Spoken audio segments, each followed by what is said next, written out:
दोस्तों ये कहानी 1979 की है, जब दूसरे ऑयल क्राइसिस ने दुनिया को हिला कर रख दिया था। पूरे एशिया और यूरोप में इन्फ्लेशन की लहर आ गई थी। जो लोग नहीं जानते उनके लिए हम बता देते हैं कि 1979 में ईरानी क्रांति के कारण तेल प्रोडक्शन में गिरावट आई और मांग आसमान छू गई और तेल की कीमत सिर्फ 12 महीनों में दोगुनी हो गई और $40 प्रति बैरल तक पहुंच गई। कीमतों की इस बढ़ोतरी से दुनिया भर में फ्यूल की भारी कमी हो गई। नतीजतन दुनिया भर में इकोनॉमिक क्राइसिस पैदा हो गया और इस टाइम के दौरान सबसे बुरी तरह अफेक्टेड देशों में से एक आयरलैंड था और इस समय इसकी आबादी सिर्फ 3.3 मिलियन थी और उन 33 लाख लोगों में से भी हजारों लोगों ने देश छोड़ना शुरू कर दिया, क्योंकि देश न सिर्फ पॉलिटिकल इंस्टेबिलिटी से जूझ रहा था बल्कि मंदी से भी पीड़ित था। अकेले 2 लाख से ज्यादा लोगों ने आयरलैंड छोड़ दिया।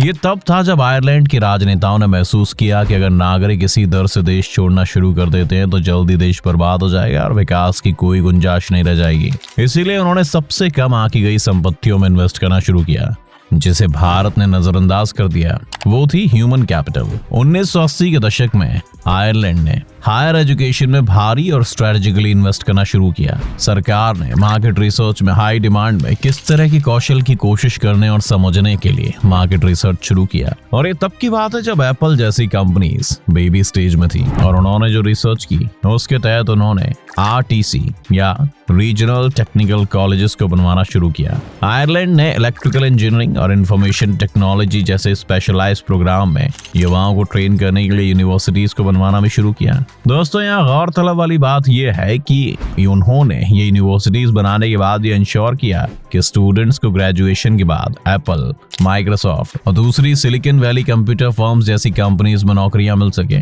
ये प्रोग्राम 1993 तक तेजी से आगे बढ़ा। यूनिवर्सिटीज के कारण आयरलैंड में लेबर फोर्स में विज्ञान और टेक्नोलॉजी ग्रेजुएट्स की हिस्सेदारी 25 OECD देशों में सबसे ज्यादा थी, जिसमें फिनलैंड, जर्मनी और यहाँ तक कि संयुक्त राज्य अमेरिका भी शामिल थे। ऊपर से उन्होंने ये भी डेफिनेट किया कि बच्चों को कम से कम 2 फॉरेन लैंग्वेजेस में प्रोफिशिएंट बनाया जा सके। ये इंटरनेशनल मार्केट्स में अपॉर्चुनिटीज की वाइड स्कोप के लिए स्टूडेंट्स को तैयार करने के लिए किया गया था। और दोस्तों सोचिए इसके बाद क्या हुआ। धीरे धीरे और लगातार 1991 से 1996 तक दुनिया भर से आयरलैंड के लोग अपने देश में वापस आने लगे, क्योंकि राष्ट्र ने स्ट्रैटेजिकली युवाओं को ज्यादा से ज्यादा अपॉर्चुनिटीज देनी शुरू कर दी। और 1996 तक आयरलैंड में लगभग 20% लोग 30 से 34 वर्ष की आयु के बीच के थे। दोस्तों माइग्रेंट्स अब वापस आ गए थे और ये लोग देश की इकोनॉमी में एक्टिव कंट्रीब्यूटर्स बन गए और यहीं से सरकार ने इसे एक कदम और आगे ले जाने का फैसला किया। 1990 के दशक में सरकार ने इंटरनेट रेवोल्यूशन के रूप में एक और प्रॉफिटेबल अपॉर्चुनिटी देखी। और दोस्तों इलेक्ट्रॉनिक्स लहर की तरह इंटरनेट कंपनीज से मिले इनसाइट के बेसिस पर आयरिश सरकार ने आने वाली इंटरनेट कंपनीज में नौकरी पाने के लिए अगली जनरेशन को ट्रेन करने के लिए नए प्रोग्राम शुरू किए। इस बार उन्होंने न केवल स्टूडेंट्स को तैयार किया बल्कि आयरलैंड को दुनिया के बिजनेस हब में बदलने के लिए एक इम्पोर्टेंट कदम भी उठाया। 1999 के फाइनेंस एक्ट में फाइनेंस मिनिस्टर चार्ली मैकग्रीवी ने आयरिश कॉर्पोरेट टैक्सेस को 32% से घटाकर केवल 12.5% कर दिया और इसके साथ ही उन्होंने नए बिजनेसेस को बढ़ावा देने के लिए 25% रेड टैक्स क्रेडिट की भी पेशकश की। अब दोस्तों ये एक रेवोल्यूशनरी कदम था जो बिल्कुल सही समय पर आया था। हम आपको बताते हैं क्यों। क्योंकि उस समय के दौरान दुनिया भर की इंटरनेट कंपनीज टैलेंट पूल प्राप्त करने के लिए टैक्स बचाने और अवसरों की तलाश में थी।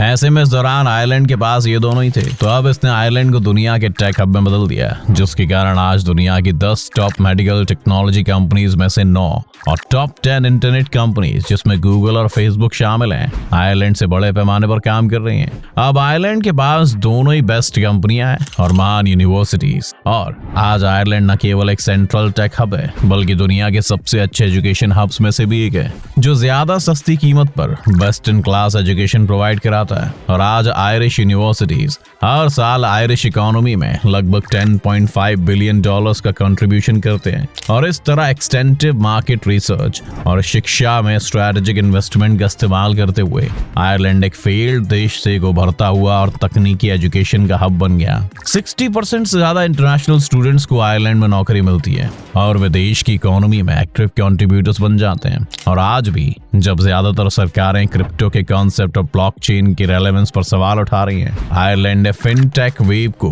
गले लगाने के लिए पहले से ही अपने वर्कफोर्स और अपने बिजनेस इकोसिस्टम को तैयार करना शुरू कर दिया है। दोस्तों, जैसे आयरलैंड छोटा देश अपनी शिक्षा में भारी और स्ट्रैटेजिकली इन्वेस्ट करके अपनी इकोनॉमी को बदल सकता है, इसी तरह जर्मनी दुनिया भर से टैलेंट को अट्रैक्ट करने के लिए अट्रैक्टिव स्कॉलरशिप प्रोवाइड करता है। इसे ही आप इंटरनेशनल एजुकेशन स्ट्रेटजी कहते हैं। अब बात करते हैं सबसे अहम हिस्से की, और वो है आयरलैंड से भारत अपने एजुकेशन सिस्टम को ठीक करने के लिए क्या सीख सकता है। अब देखिए 3 सबक है जो हमें आयरलैंड से सीखने की जरूरत है। सबक नंबर 1, दोस्तों, देशों में एजुकेशन सिस्टम सीरियस बिजनेस की तरह चलाए जाते हैं, लेकिन यहाँ पर डिफरेंस ये है कि जबकि आयरिश सिस्टम स्टूडेंट्स को जेन्युइन कस्टमर्स के रूप में मानता है और उन्हें इन्वेस्टमेंट पर बेस्ट रिटर्न देने पर ध्यान फोकस करता है, पर भारत में सिस्टम स्टूडेंट्स को अट्रैक्ट जरूर करता है, लेकिन डिफॉल्ट रूप से स्टूडेंट्स के समय और पैसे दोनों को एक्सप्लॉइट करने के लिए डिजाइन किया गया है। सामान्य तौर पर सरकार या एजुकेशन सिस्टम ये महसूस करने में फेल रहती है कि जब एक ब्रिलियंट स्टूडेंट किसी बेकार असाइनमेंट या कंपल्सरी अटेंडेंस और सिली प्रोजेक्ट्स के माध्यम से सिस्टम के टॉर्चर को सहता है, और 4 साल बाद भी जब कोई कोर्स खत्म हो जाने के बाद उसके पास कोई स्किल नहीं हो, ना ही कोई टैलेंट है, बस यही भारत बाकी देशों से पीछे रह जाता है। सबक नंबर 2, मार्केट रिसर्च किसी भी एजुकेशन सिस्टम का अब तक का सबसे महत्वपूर्ण पहलू है। अगर आप इसे देखें, जब आयरिश एजुकेशन सिस्टम स्थापित किया जा रहा था, सरकार ने पहले पूरी तरह से मार्केट रिसर्च की और फिर मांगों को पूरा करने के लिए कॉलेजों को बनवाया, जबकि भारत में हमें इसके बिल्कुल उल्टा मिलता है। हम पहले कॉलेज बनाते हैं, फिर बच्चों को नकली सपने बेचते हैं और फिर हम सोचते हैं हम इन बच्चों को नौकरी कैसे देंगे। एक तरफ आपके पास फॉरेन यूनिवर्सिटीज है जो इतने फ्यूचरिस्टिक हैं कि वे बच्चों को ब्लॉकचेन के लिए तैयार कर रहे हैं, वहीं आपके पास इंजीनियरिंग टेक्स्ट बुक है जो इतनी पुरानी है कि वे एंशिएंट कहलाने से सिर्फ एक कदम ही दूर है। हम कितने ही सालों से एक जैसी किताबें चला रहे हैं, वक्त के साथ नहीं बदल रहे हैं। सबक नंबर 3, हमें अगले 10 सालों में चीजों को बदलने की जरूरत है। अगर हम किसी भी तरह से अगले 3 दशकों में महाशक्ति बनना चाहते हैं, और सबसे जरूरी बात, हमें शिक्षा में अपने इन्वेस्टमेंट को बहुत सीरियसली लेना शुरू करना होगा, क्योंकि अगले 10 सालों में 3 क्रांतियां आ रही हैं, ब्लॉकचेन क्रांति, बायोटेक क्रांति और एआई क्रांति, और इनमें से हर एक क्रांति बिजनेस और एम्प्लॉयमेंट दोनों के लिए अनगिनत अवसर पैदा करने वाली है। दोस्तों, अगर हम सही चीजों पर टैप करना शुरू करते हैं और एक अच्छा कंडक्टिव बिजनेस और एजुकेशन इकोसिस्टम बनाते हैं, उस केस में इंडियन एजुकेशन सिस्टम अगले 25 सालों में एक डिजास्टर से $1 ट्रिलियन की संपत्ति बन जाएगी। तो दोस्तों, आज की वीडियो में बस इतना ही। उम्मीद है आपको आज की इस वीडियो से काफी कुछ नया सीखने को मिला होगा। अगर आपको ये वीडियो पसंद आए तो वीडियो को जरूर लाइक करें, और अगर आप इस चैनल पर नए हैं तो जाने से पहले चैनल को सब्सक्राइब करना भी ना भूलें।